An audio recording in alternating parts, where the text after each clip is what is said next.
Assalamualaikum warahmatullahi wabarakatuh. Selamat pagi anak-anak, bagaimana kabar kalian hari ini? Semoga selalu sehat semua ya. Sebelum memulai pembelajaran, hendaknya kita berdoa terlebih dahulu. Berdoa, mulai. Nah, pembelajaran hari ini kita akan membahas soal latihan subtema yang ada pada LKS kalian. Tetapi kita akan membahas bagian B saja. Latihan subtema 2 bagian B PPKN. Nomor 1. Jelaskan yang dimaksud dengan kerjasama. Jawabannya, kerjasama adalah usaha yang dilakukan oleh beberapa orang untuk mencapai suatu tujuan secara bersama. Nomor 2. Sebutkan permainan yang memerlukan kerjasama tim. Nah, permainan ini pokok permainan yang berkelompok. Contohnya seperti gobak sodor, bentengan, sepak bola, dan sebagainya. Nomor 3. Berilah contoh sikap menjaga persatuan dan kesatuan dalam kehidupan sehari-hari. Contohnya ada membersihkan lingkungan sekolah atau lingkungan masyarakat, melakukan siskamling. Kalian tahu siskamling? Siskamling yaitu menjaga pos ronda di malam hari dan sebagainya. Nomor 4. Apa nama lain gotong royong di Jawa? Nah, di Jawa ini nama gotong royong dikenal dengan istilah sambatan atau gugur gunung.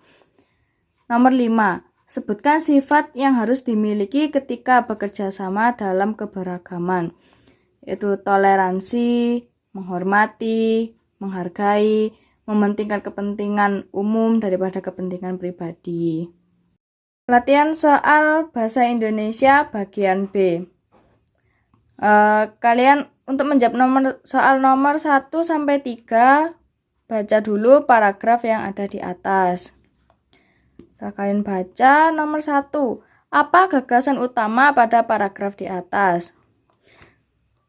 Ya, di awal kalimat ya. Batik merupakan salah satu warisan kebudayaan Indonesia yang telah menjadi kebanggaan bangsa. Bisa disingkat ya, jadi batik warisan kebudayaan Indonesia. Nomor 2, apa yang menjadi kebanggaan bangsa? Ini tadi ya, batik. Jawabannya adalah batik. Nomor 3, apa yang dimaksud dengan pecinta mode? Nah, pecinta mode ini adalah orang yang menyukai segala hal yang berkaitan dengan mode. Mode itu seperti bisa pakaian, sepatu, tas, ya seperti itu. Lalu, untuk menjawab soal nomor 4 dan nomor 5, kalian baca paragraf berikut ini. Nomor 4, apa gagasan pokok pada paragraf di atas? Perayaan Hari Besar Keagamaan yang selalu dilakukan dengan khusyuk dan penuh makna. Nomor 5, buatlah ringkasan sesuai bacaan tersebut. Nah, ringkasan itu apa? Ringkasan yaitu inti dari satu paragraf ini. Kalian bisa ambil intinya saja. Contohnya yaitu perayaan Hari Besar Keagamaan yang selalu dilakukan dengan khusyuk dan penuh makna.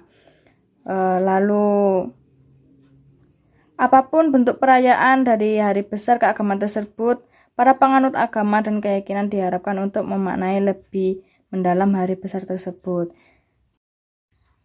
Latihan soal subtema 2 IPA bagian B. Nomor 1, sebutkan syarat bunyi agar dapat didengar. Yang pertama, adanya sumber bunyi. Yang kedua, terdapat medium perantara. Apa medium perantara itu? Ada zat padat, zat cair, dan juga zat gas. Yang ketiga, adanya objek yang menerima bunyi. Objek ini adalah telinga. Nomor 2, mengapa bunyi yang sangat keras dapat memecahkan gendang telinga? Ya karena selaput gendang telinga itu sangat tipis, sehingga jika ada suara yang keras, maka akan terjadi getaran yang besar, sehingga dapat menyebabkan gendang telinga itu mudah pecah atau robek. Nomor 3, apa yang terdapat pada rumah siput? Nah, rumah siput ini terletak di nomor 4 yang melingkar-melingkar ini ya. Yang terdapat pada rumah siput itu adalah ujung-ujung saraf pendengaran dan alat untuk keseimbangan tubuh. Jadi yang dapat menyebabkan tubuh kita bisa seimbang itu ya adanya rumah siput itu tadi.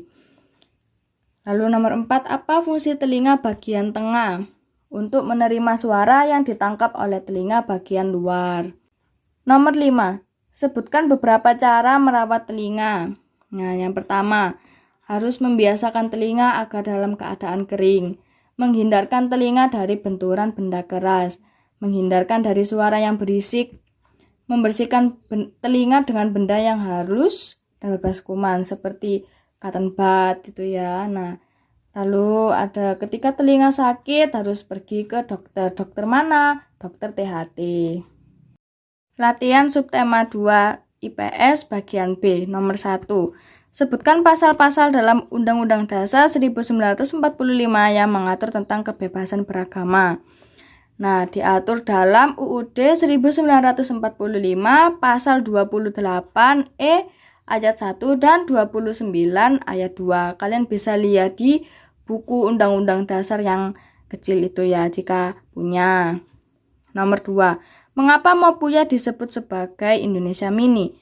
Karena di Mapuya itu terdapat keberagaman suku dan agama juga, dan mereka saling toleransi sehingga sifat inilah mereka dapat disebut dengan Indonesia yang mini.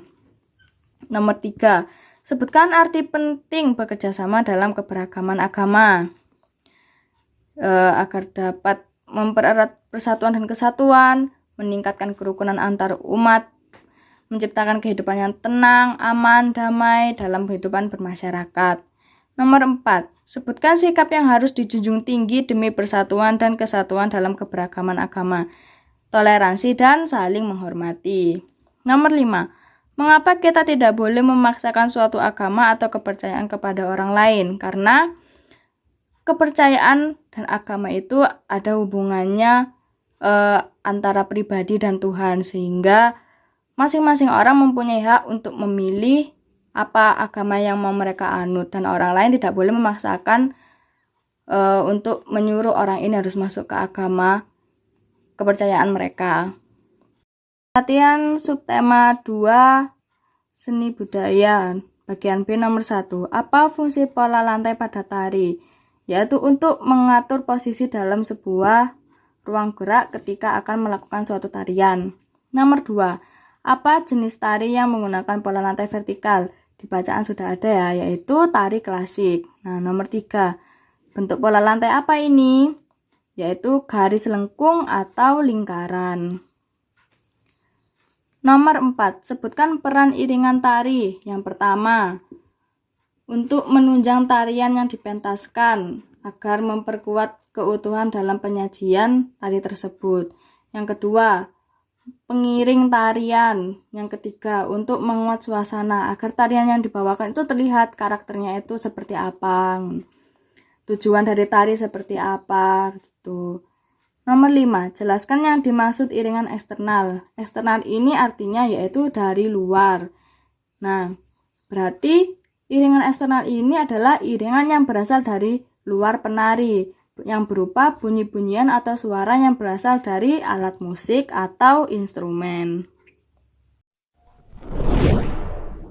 Baik anak-anak, Ibu rasa cukup untuk pembelajaran hari ini. Semoga bermanfaat bagi kalian semua dan sampai bertemu lagi di pembelajaran yang selanjutnya.